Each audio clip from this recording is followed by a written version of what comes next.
What is up, guys? Lloyd here, back again with another video. And if you're new to my channel, I make tech videos, product reviews, vlogs, and all that stuff. So today I'm actually doing something completely different from my usual content. I never really post any car stuff on my channel, but I figured to make an exception and show you guys my daily driver right here, which is my 2007 Toyota 4Runner Sports Edition 4-wheel drive. This is the 1GR FE 4.0 liter V6 engine version, so not the V8, but hey, it's still a 4Runner, right? Anyway, quick background about this truck slash SUV. This was actually a hand-me-down from my parents since they upgraded to a beefier truck, but they owned this 4Runner ever since I was in my emo phase teen way back in the summer of 2007. And I remember being in the dealership with them for basically the whole day, and just around an hour before they closed, we basically drove this SUV home. Anyway, fast forward to September 2021, they decided to hand it down to me for free. Well, kind of. I obviously had to pay for the transfer of ownership, registration, and all that stuff, but that only cost me $300. So realistically speaking, this is still free. Anyway, it's kept in an amazing condition since this used to be their daily driver for many years, while I had my 2012 Corolla way back then for many years as well. And they kept this truck in tip-top shape from top to bottom, basically. I remember they spent thousands of dollars on maintenance throughout the span of 14 years of ownership from them, making sure that it runs fantastic. Now, it has slight rust and corrosion and stuff like that for the underbody, but it was kept in their garage for majority of their ownership, and they didn't really drive this in Seattle when we had those like snowstorm and whatnot. So yeah, the underbody is still really good compared to other 4Runner 4th gen of this year and stuff like that. And yeah, overall it's great. Anyway, before I got this 4Runner, this did not look like this. Literally, it was bone stock look, and I'll flash a photo right now, maybe right here or somewhere. But before it was handed down to me, I already had some pre-planned stuff of what I'm gonna do with it in just a span of 1 year. And yeah, here it is. So this build so far is a combination of DIY myself and also paying for some labor, as I don't really have the time or proper equipment, help, or space to do them all. But do you guys know what I have plenty of space for? You do? Well, that's convenient because Exter just partnered with me on today's video. Real quick, guys, these wallets are by far the sleekest and minimalist wallet out right now. It fits right in my front pocket, and I can stash my car keys, pocket knife, and a few other things in the same exact pocket and hop in my truck. I just love how thin and elegant they are, but don't let that fool you because these wallets have a huge carry potential. I mean, that's like 7 cards all in these 2 wallets right now, in this patented quick release card access mechanism right now, plus 5 more cards at the back and front and all that stuff, with some space for some cash. Oh, and do you still have an old school chunky bifold wallet like this? Well, get rid of that and modernize your carry essentials to go along with your off-road and overlanding rig, as these wallets are not only built with sleek and minimalist design in mind, but they're also crafted with space-grade aluminum material, making these wallets extremely versatile and rugged, especially for your off-road and overlanding adventures. Now, these wallet looks really simple, but you're not just limited to these 2 designs, as they have so many other styles to choose from on their website. I really like this aluminum AirTag card holder in graphite color. They have another color on their website in just plain black if you want a stealthier look, but this matches the color of my silver 4Runner, and I think the pairing just goes really well together. Not only that it's built tough, but if you have an iPhone like I do, you can get yourself an AirTag and place it right in here in this AirTag holder it comes with, making your wallet easier to find using the Find My App tool for Apple in case you misplace or lose your wallet. My other favorite is the Senate wallet in steel blue. I just love the all-around design, and they have a bunch of other colors on their website, and it's made out of space-grade aluminum as well, but it's wrapped in a more classy yet environmentally friendly certified leather, which is super high quality to the touch, and it smells really good. Now, both of these wallets have the ability to hold cash using this expandable strap that they both come with. But if you're like me and you like to stash some cash in your car, in your 4Runner for instance, for the just in case moments, you can choose to add in the cash clip accessory that they got to keep your cash organized at all times, either in your car or maybe somewhere else. So make sure you guys go to Exter.com using my link down in the description and use code LLOYDSIM for up to 35% off on all orders, especially this Cyber Week sale that they're having right now. All right, back to the video, guys. All right, so for the first mod, I guess we can start off first with the suspension that I got here. So I opted for the Ironman 4x4 Nitro gas stage 1 suspension kit. So it's a kit, front and back and all that stuff. So you can see like the suspension here, Ironman and all that stuff there. But anyways, I opted for a 3-inch lift Ironman 4x4 Nitro gas stage 1 suspension kit, and also a Camburg Performance X joint upper control arms. It's right there. Anyway, so it's about $2,000 for the overall parts. So the suspension kit and the upper control arms and stuff like that, and roughly $1,000 for the total labor, and that includes the wheel alignment and such. I got it installed at our local Toyota dealership here in the greater Seattle area, specifically Bellevue. But anyways, I went for a medium load for both the front and back because I don't really know if I'm ever gonna tow anything with my 4Runner, as far as like, you know, towing, attaching something there and then towing some like trailer or something like that. But you know, I went for like, yeah, just the Ironman lift and all that stuff, and there's a spring at the back. As far as lift goes though, it's about 3-inch, I believe, for the front, and then 2.5 for the back. And this is actually my first time seeing it like leveled like this. But yeah, as far as leveling goes, they look pretty level to me. I mean, as far as what I can see.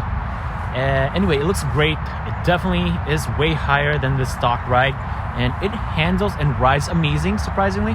And I can see more of the road ahead of me, and you know, all the bumps and stuff, you know, traversing like rocks and whatnot are pretty darn good now compared to just the stock height and stuff like that. So the next one that you may have noticed are the wheels and tires. So let's start off with the wheels. They are the XD829 HOSS II. And the size for them is 17x9 with a negative 12mm offset. So if you come over here, as far as poke goes, they poke out a little bit, but not too aggressive. So for me, this is my liking. I went for the negative 12mm. I was gonna go for like negative 24, but that was too much, and especially my size of the tires, I'm gonna need a bunch of like chopping and stuff like that, including the body mount chop. But anyways, I'll get to that later on. I then had it wrapped with the universally popular 285s. So these are the 285 70x17 BFGoodrich KO2 tires. It's all terrain, you know, it's super popular. It's everywhere, you see them on the road. But yeah, there was some trimming involved though when I had the guys over at HKP Customs in Bellevue, Washington.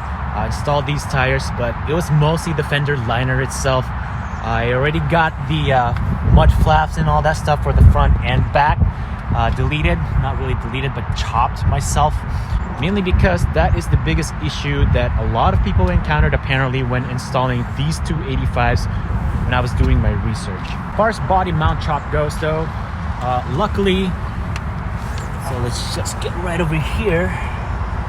Yeah, that's the body mount chop itself. It's still intact for now, at least. I didn't need to do any body mount chop yet, as I do have some pretty good space, clearance and stuff like that between the tires and the body mount chop. Definitely though, at full turn and all that stuff, high articulation and whatnot, I'm most definitely gonna rub, but I don't think I'll be taking this 4Runner on any hardcore off-roading, rock crawling anytime soon, since it's my daily at the moment. The next mod, let's come over here, are the lights. So I guess, yeah, basically all these lights right here that you see, I installed them myself. I bought the headlights myself, and the fog lights, they were bought by my girlfriend.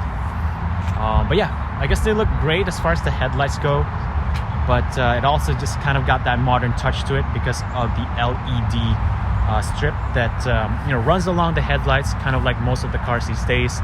Also, the bulbs were changed to all like LED. So come over here, this high beam right there, that's LED. This is by Oxbeam. And then the main low beam headlight, this is by Oxito. And I believe, I have no clue where I got this one. But yeah, they are all LED. And this strip right here is really awesome as well. Got it off of Amazon, and it's pretty gnarly. The other one too is the fog lights. As I mentioned, my girlfriend got this for me as a gift, so I didn't buy it. But anyways, I did install it, and they are the Diode Dynamics SS3 Sports version, but they weren't quite a plug and play though, and there was some drilling and a bit of modification involved actually. The reason for that is that these fog lights and the brackets that it comes with, it's actually made for Ford F-150, and there was a video on YouTube. I'll link them down in the description, or maybe just, I don't know if I'm able to pop it up here. I'll link them down in the description. The channel is called Lightworks Global, and yeah, basically they sell these and stuff like that. So my girlfriend bought it from them, and then they also have an installation video on YouTube, which is pretty easy to follow. And so yeah, I just basically followed it, and they work fantastic. It lights up the road really well, and I love the wider and focus spread pattern. So the last mod is I matched the front window tint with the back tint, I guess. So the front one, my parents had this tinted way back then, and it was pretty light for my liking. So when I got this truck, I knew I had to match it, the front with the back and everything else. So yeah, I guess those are it as far as like major costly exterior mods go. The other non-major and possibly more budget-friendly exterior customization is I plasti dipped the front grills actually. As soon as I got them, I literally just plasti dipped them and whatnot. I also removed the Toyota logo badge for the front just because I didn't feel like it needs it. However, though, when I removed it, I noticed that there was a hole here, and then this one was like crapping up and stuff like that. Now, one thing that is cool about this 4Runner though, for the front grille specifically, so let me just squat down here. So the style came like this from the dealership as far as the front grille goes when my parents bought this SUV in 2007, and it was chrome actually, and I hate chrome in general. So yeah, I just plasti dipped them bottom front. I had to refresh this actually, just because I don't know, it did not look good. But then like coming from afar though, you can see that there's like a box there, but I don't know, I'll just refresh it someday again. It doesn't really bother me. Other budget options too are just decals and stickers, as you see right here. I know it says Sports Edition, but I just got the TRD off-road decal anyway on Amazon because I feel like no one's really keeping tally. So I'll do what I want with whatever I like. But the rest of them though, or majority of them, except for that, I got that off eBay. But majority of them, I got them all at Etsy. So just research them yourself if you dig this, especially this one right here. Now, I didn't go for the American flag, mainly because this car is made in Japan, and maybe it's just me, but I don't feel like, and I don't feel right putting an American flag, you know, window decal thing on a, you know, Japanese made car. If I had a Ford or Jeep, probably yeah, I'll definitely put an American flag, but to each their own design taste. Personally for me, I went for the polytribal one, and then this one over here, I think this is some Asgardian thing. It's from Thor or something like that, but it's really cool. Got some compliments for it already. So yeah, and then I got some decals right here too. It's just stickers, and then also 4Runner lifestyle. Oh, and I also got this cool anime thing too that came from Etsy. So that's basically all. So yeah, that's the exterior. Now let's go in the interior. So first thing you might have noticed is I put WeatherTech floor mats. So this is for the front and back right here. Full length right here as well. They've been really useful, especially here in Seattle where I reside, because yeah, it just rains all the time here. It's kind of wet outside. It luckily stopped raining so I can film this, but I think it might rain again soon. But overall, they saved my carpet from a lot of gunk and junk and all that stuff, so especially the dirt. Let's go inside a little bit more. Next one now is the infotainment system. So these are the Pioneer DMH WT76NEX. I'll link them down in the description in case you're interested. But they are 9 inches in size. It's got Apple CarPlay, Android Auto, and Amazon Alexa. Now, I didn't install these myself though, unfortunately. I would have, but I didn't really want to mess with the stuff here. I did have the guys, again, over at HKP Customs place a special order and then have them install it because I just didn't really want to mess with the wirings and whatnot. I'm not very good at electrical stuff at the moment, but I'm still learning. Plus, my 4Runner comes with the JBL speakers, and so there's slightly more tweaking involved, and I didn't really want to damage anything. What's cool about this though is that it works with the steering wheel and the controls and whatnot. So I finally am able to use all of these again. And then there's also a microphone right here that they had installed and whatnot. Now I don't have yet a backup camera. I do plan on installing a backup camera someday though, but that's gonna be on a later project. But I just would like to, tap into the reverse and then have a backup camera pop up here. Aside from that though, there's really not much installed here. I do have a front and rear dash cam though. They're literally the same brand, but other than that, there's really not much mods yet. Overall though, nothing much done here aside from the WeatherTech and the Pioneer infotainment system. Now, I did replace the light bulbs for the climate control right over here because majority of these were burnt out. Like literally there were no lights when my parents gave this truck to me, and they were pretty easy to fix. I got the replacement light bulbs and whatnot at Amazon.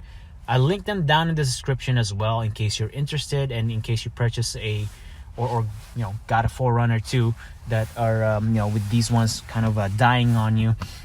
You can just it's an easy install. Anyway, that is all for this video, folks. Thanks so much for watching. My upload schedule has been out of whack lately, but I'll probably do one more video. I'll try for this year, 2022, sometime in the next few weeks or so. But other than that though, guys, thank you so much for watching. Really appreciate it, and I'll catch you all in my next video. Peace.